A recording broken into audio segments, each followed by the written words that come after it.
This is CGTN, China Global Television Network.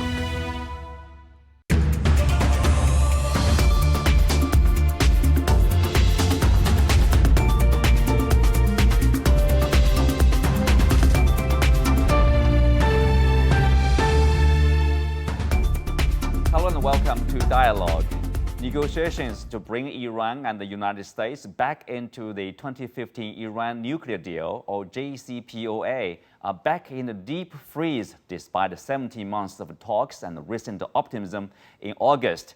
Is a resurrected nuclear agreement still possible? How will Tehran readjust its economic policy and foreign relations with heavy sanctions still in place? To explore these questions, I'm joined today by Professor Wang Jin from the Northwest University of China, Meir Javedanfar, Middle East analyst based in Israel, Rick Dunham, former White House correspondent for Business Week, and later on by Professor Seyed Mohammad Marandi from the University of Tehran. That's our topic. I'm Xu Qinduo.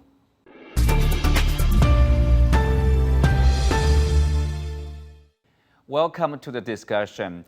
So both the EU foreign policy chief and the Israeli defense minister recently said, talks to reinstate the 2015 nuclear deal are in stalemate.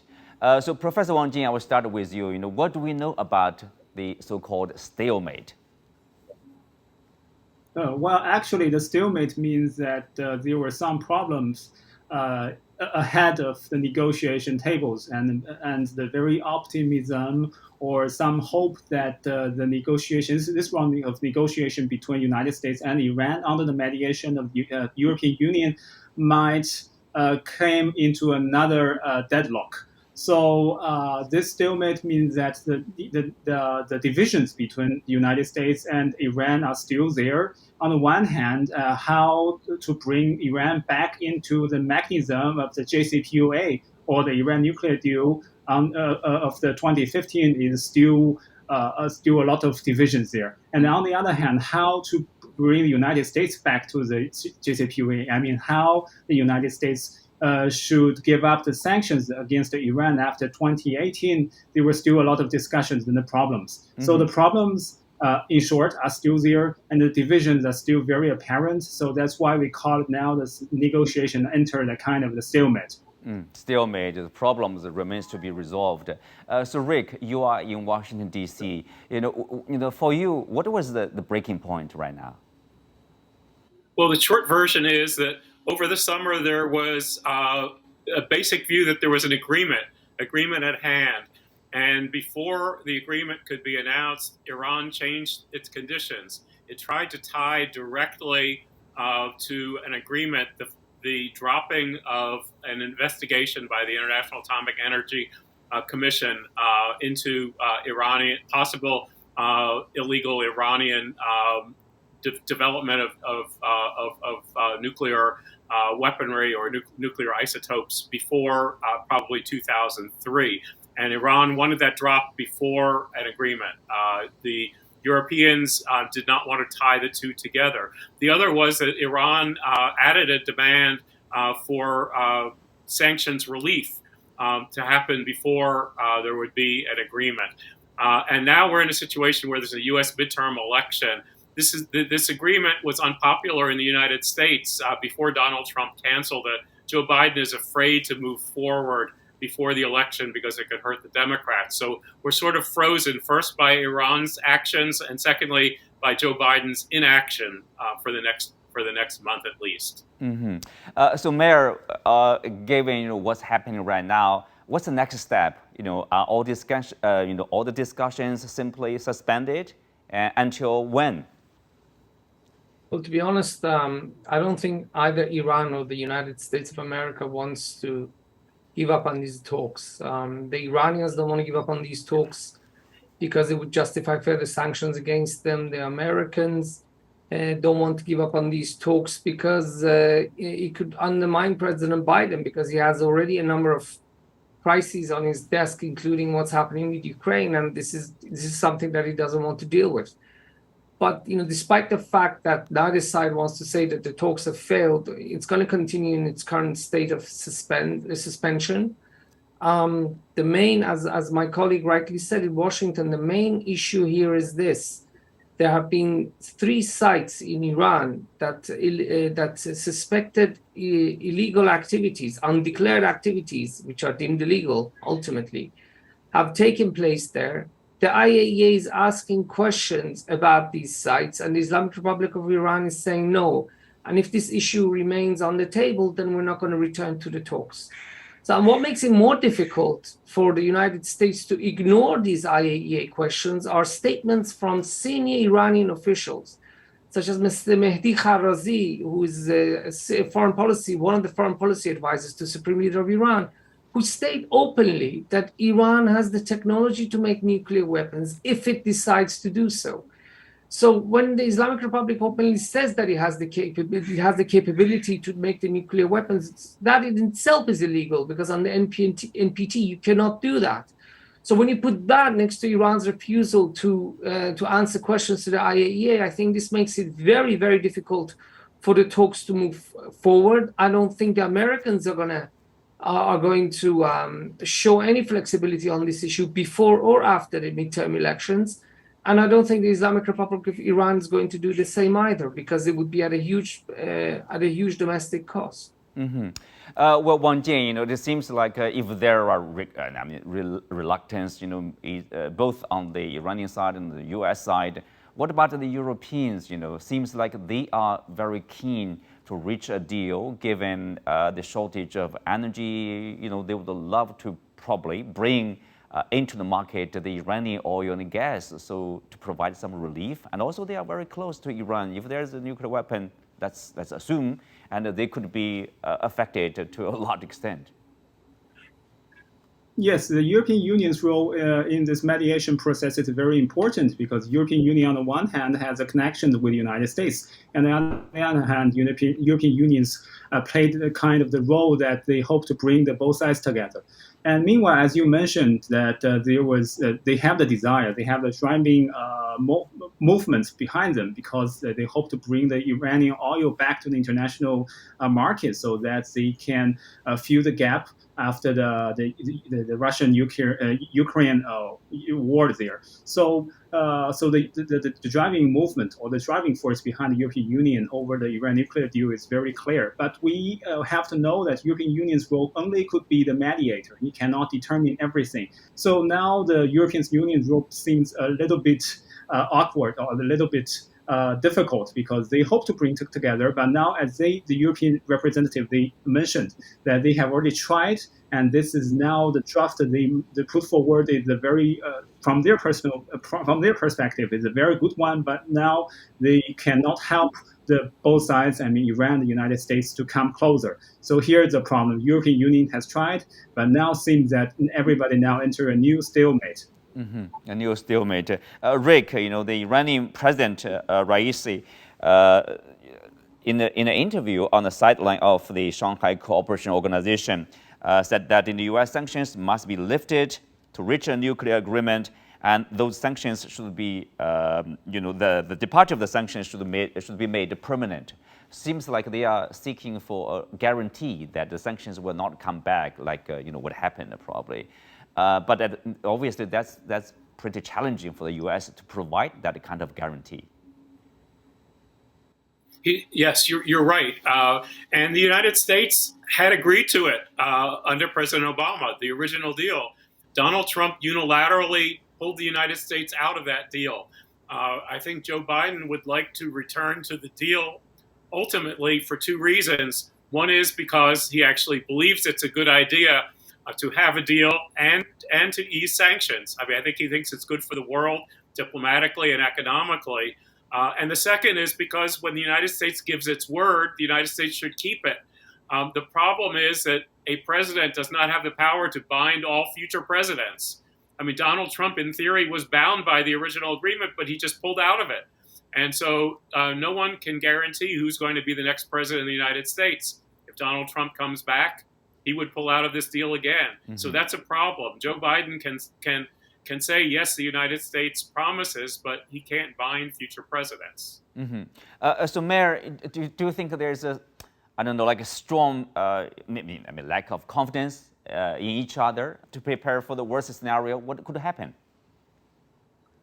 To be honest with you, it really depends on both sides. I mean, if Iran enriches uranium up to higher levels, currently it's enriching at 60%, and the amount of enriched uranium that it has, in terms of kilograms, is at, I think, if I'm not mistaken, 5 or 10 times more than it's allowed under the Iran nuclear deal. Of course, President Trump made a mistake of leaving the Iranian deal. This was a terrible mistake by President Trump.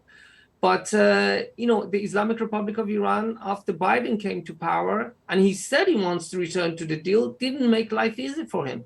So we have to see what the Iranians are going to do, what the Americans are going to do. We have to, there are other periphery issues. For example, the issue of Yemen. Right now, there's a ceasefire. We know that the Iranians have good relations with the Houthis. We could see the Iranians upping the pressure by getting the Houthis to end the ceasefire in Yemen.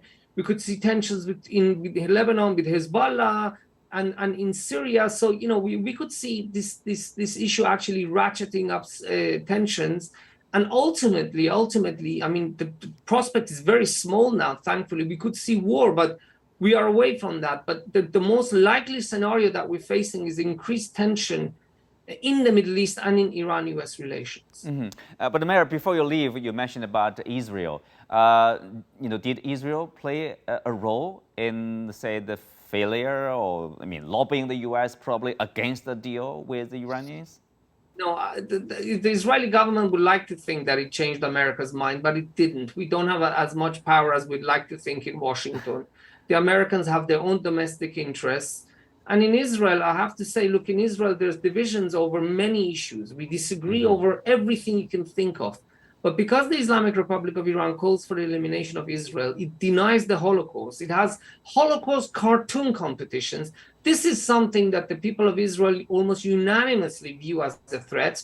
And the current Israeli government is voicing its opposition to the Iran nuclear deal. As much as I can understand it, I think it's a mistake, because I think actually returning to the Iran nuclear deal, even though the Islamic Republic is an enemy of Israel, would be good for the state of Israel in the long term. Well, yes. Wang Jin, you are nodding your head, so you do agree, probably, so we are going to enter into a period of heightening tensions in this region, or, for example, between Iran and the US? Well, maybe a lot of attention, but I think maybe more uncertainties, because what we're talking about is the very worst possible scenario, that if the negotiation fail to bring Iran and the United States go back to the Iran nuclear deal. And that means that although a lot of problems, a lot of discussions over there were a lot of problems, there were a lot of the bad things inside the old 2015 Iran nuclear deal, but it is still an important mechanism. It is a very still important foundation for the regional countries to how to avoid the very possible risks, and it is a very still important foundation for the United States, for the major world powers, and also Iran to go together to find ways out and over the nuclear-related issues. But if we say that there were no such a deal, what could happen tomorrow? I mean, whether or not Iran could have a nuclear bomb, or whether or not Saudi Arabia or the other its neighboring countries, they hope to develop their own nuclear capabilities to deter the possible threat. So that will become a lot of uncertainties, a lot of unknown difficulties and challenges. So I call it a lot of uncertainties ahead if we see that a future without the 2015 nuclear deal. It is maybe not so perfect, but it is very important foundation. Important deal there. Rick, according to the IAEA, the International Atomic Energy Agency, they warned that Iran will have enough enriched uranium to make an atomic bomb within several weeks. That, I guess, assuming that without the deal, without reaching the deal, Iran have the ability to produce a bomb in several weeks. But how concerned is the U.S. about the prospect? Joe Biden is ready to make a deal. The Europeans are ready to help it happen. It was Tehran that took 2 steps backwards after it looked like a deal was ready this summer. But I do think that there is concern, and there's concern in the United States, there's concern in Israel, there's concern in Saudi Arabia. I mean, my fear is among the heightened tensions that, as our last speaker said, the Saudis might want to, for balance of power, to develop their own nuclear capabilities, and that ratchets it up to another level beyond U.S. And Iran and Israel and Iran. This can be headed off, but it has to be headed off by a decision of the government of Iran right now. There's never going to be a better time to get a deal than with the Democratic president, with Joe Biden as president. If Iran turns it down, it's the equivalent of the Palestinians turning down the possible deal of a Palestinian state in 2000. Things will be set back, and they could be set back decades, and we really don't want that if our goal is peace and denuclearization in the world. Now we have Professor Marandi. Professor Marandi, so now we are in a stalemate, and obviously there's a breakdown of the talks, indirect talks, say, between Iran and the U.S. So what's the Iranian response to the breakdown? What has caused the breakdown of the talks? Well, I was listening to your previous guests, and it sounds very strange to me. They pretend as if the problem is Iran, whereas they are the problem. The Israeli regime has nuclear weapons. It constantly bombs neighboring countries. It suppresses the native Palestinian population. Iran, of course, is opposed to the regime. It says, just like in apartheid South Africa, apartheid in Palestine must come to an end. But it is the Israelis that have actually threatened indirectly to use nuclear weapons. Iran has never done such a thing. Iran just says apartheid must end. The United States has used nuclear weapons during the Second World War. In 2015, in order to take away the excuse that the Americans were using to put maximum pressure on ordinary Iranians, Iran accepted a nuclear deal. And from 2015, Iran stuck to the deal by the book. 15 different IAEA declarations, one after the other, specifically said that Iran was abiding by its commitments in full. But what was the United States doing? From day one, Obama violated the deal, and the violations were systematic. And then under Trump, of course, we all know he tore up the deal. When Biden came back, instead of reversing Trump's decisions, he continued with the maximum pressure policy. And during the last few months that we've had all these negotiations, why have they been dragging their feet? Because they don't want to implement the deal. They want further concessions. They violated the deal, they tore up the deal, and now they're demanding extra. So for the Iranians, all the Iranians are saying is, look, you want a deal? Fully implement the 2015 deal. The probe, the IAEA probe, is basically about something that happened over 2 decades ago. Back then, the Iranian nuclear program was in its infancy. The Americans know very much that back then there was nothing big going on in Iran. It's just because the United States has antagonized Iran is it able to keep, because the United States has an extraordinarily large amount of influence in the Board of Governors at the IAEA. And we know that the head of the IAEA is close to the United States. The previous head of the IAEA, when he wanted to become the chief, we have, according to WikiLeaks documents, he specifically said to the Americans that I am in your camp on all major issues if you choose me. And that's how it is. So the Board of Governors is dominated by the West. The head of the body is dominated by in the camp of the United States. So it's not a technical body, the Board of Governors.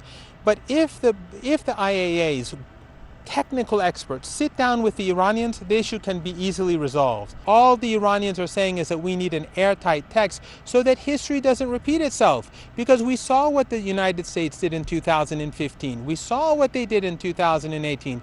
And we see what they're doing now. So, Professor Marandi, are you suggesting that there's a lack of sincerity on the side of the U.S. and also probably with the assistance of the IAEA? The United States has been harassing. The maximum pressure sanctions are intended to target women and children in Iran. It's called maximum pressure. They're doing what they can to make suffering. But the problem that the United States has today is that the world is changing. We see non-Western leaders gathering together, discussing Asian integration, and they are increasingly ignoring U.S. sanctions, U.S. pressure. The Iranians and the Russians, the Iranians and the Chinese Iran and Central Asia, and all these countries together as well. So the United States time is not on their side. The Iranian, and we also have a crisis in Europe. We have an energy crisis, an economic crisis. The Europeans want a deal now. It's the Americans that are dragging their feet. The Russians want the deal, the Chinese want the deal, the British, the French, the Germans, they all want the deal.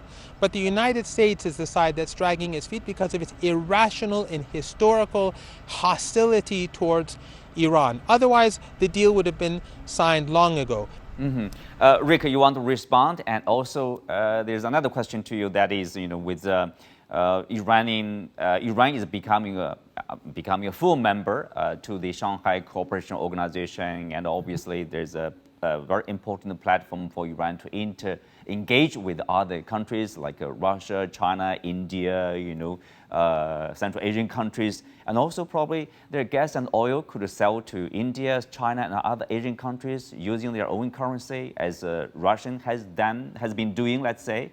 So yes, the sanctions will be largely remain, but some of them probably will be useless, will be of little pressure on the Iranian side, so their economy can grow. So the U.S. pressure is probably not producing the pressure as expected from Washington.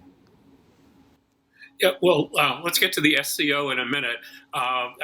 We just heard a monologue of self-contradicting propaganda and extremist rhetoric, but there were a few kernels of truth in there. First, the falsehoods. Barack Obama first wanted a deal. He's the one who agreed to the deal. He did not undercut it. Joe Biden wants to put that back on track. He told the Israeli leaders that the Israelis are against it. He told them flatly that he wants a deal back on track. There was contradictory. Our speaker was talking about the Europeans not wanting a deal, and then the Europeans are pressuring the U.S. for a deal. What we agree on is that Donald Trump is an extremist. Donald Trump wanted to inflict maximum pain, and that Joe Biden has not taken off those sanctions. What he's looking for is some good faith on the part of Iran so that he can have political cover in the United States, because he is not a dictator. He can't do everything unilaterally. And so what we need is a little bit of help. And let's go back to 20 years. I think the speaker was right. Things that were done illegally before 2003. All Iran has to do is acknowledge what he said on this program, and I think it would go away. And I think that the International Atomic Energy Agency would drop it. They would just say, they would acknowledge the truth and let's move on. So let's go to the SCO. The SCO, I think that's good for global balance to have Iran as part of that. I think that a counterbalance to the United States, there's nothing inherently wrong globally with that. And I do agree with what you were saying about the sales of Iranian oil to India, to China, to other places, and the payment in Iranian currency would blunt the sanctions. But I also don't think there's anything wrong with that. That's the free enterprise system. That's the market working. I look positively on the SCO and Iran's participation as part of the global rebalancing of power. But here's a question for you, Rick. You said the Biden administration want to return to the 2015 nuclear deal. But why didn't they do it right after Biden, took office? That is a good question. I would believe as an observer that they should have done that. But I think that at the beginning, Joe Biden had all of these problems that were created by Donald Trump, the trade war with China.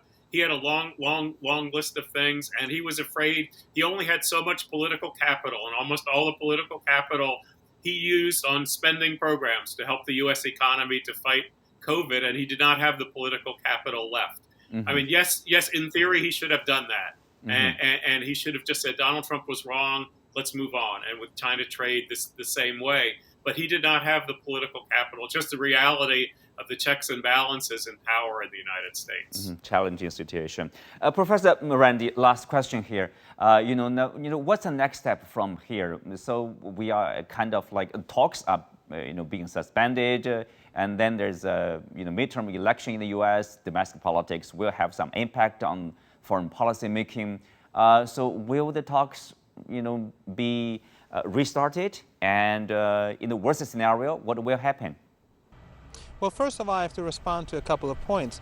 Your American guest, I think it was, said that the Iranians should answer questions and the issue would be resolved. He doesn't know the history of the problem. The problem is that the United States has answered the questions, and they've answered the questions repeatedly. But the problem is that it's not the technical experts at the IAEA that are the problem. It is the United States and the Europeans that have been the problem. And the Europeans, I said from the very beginning, they want to deal, but they're very much under the influence of the United States. The Europeans are not going to take a step without permission of the United States. The Iranians have experienced that for years. And we even see it in the crisis in Europe that the United States is sacrificing its own interests for Washington. So they don't have much agency in all this. So remember, South Korea was experimenting with highly enriched uranium, weapons-grade uranium, but their file was quickly closed because they were an ally of the United States. The issue of Iran is very easy to resolve, but the Americans want leverage against Iran wherever they can find it. But in any case, as we speak, to respond to your question, the Iranians are ready for a deal. There could be a deal in 2 or 3 days. All the Americans have to do is deal with a few words that the Americans want to remain ambiguous in the text of the deal, and the Iranians want those words to be clear-cut. They want an airtight deal. And with regard to the probe of false allegations, all the Iranians are saying is that let the technical experts sit down and solve the problem without political interference. If the Americans want to deal, if the Europeans need a deal, that's the way forward. Otherwise, time is not on their side. They need a deal. Iran, as I said, Iran wants a deal, but they need a deal. Iran has the experience of 2015. Unlike what your American guest said, Obama violated the deal from day one. I was in Vienna when the deal was signed. I was with the delegation. On that very day, Obama implemented new sanctions. Immediately after that deal, Obama, through the Treasury Department, told banks, financial institutions, shipping companies, not to work with Iran, whereas that was in clear violation of the deal. The deal says specifically that the United States must help normalize, not to allow normalization, but to actually help normalize Iranian trade and business. So Obama was lying. And then Trump, of course, after Obama, went even further. But as your American guest admits, Biden could have resolved the problem on day one. All he had to do was sign 3 presidential decrees, and he would have shown good faith, and Iran would have gone back to the deal. But he wanted to pursue Trump's policies to get extra concessions. And that is something, the Iranians will not appease the United States. Iran will not appease the United States. So if the Americans want to deal, the only way forward is to sit down, get serious, and we're almost done. They can finish it with just a few words. Let's hope for more negotiation and all the issue can be done through talks. With that, we come to the end of today's show. Many thanks to our guests. You can also find us on the CGTN app on YouTube. Thank you for being with us. I'm Xu Qianduo. See you next time.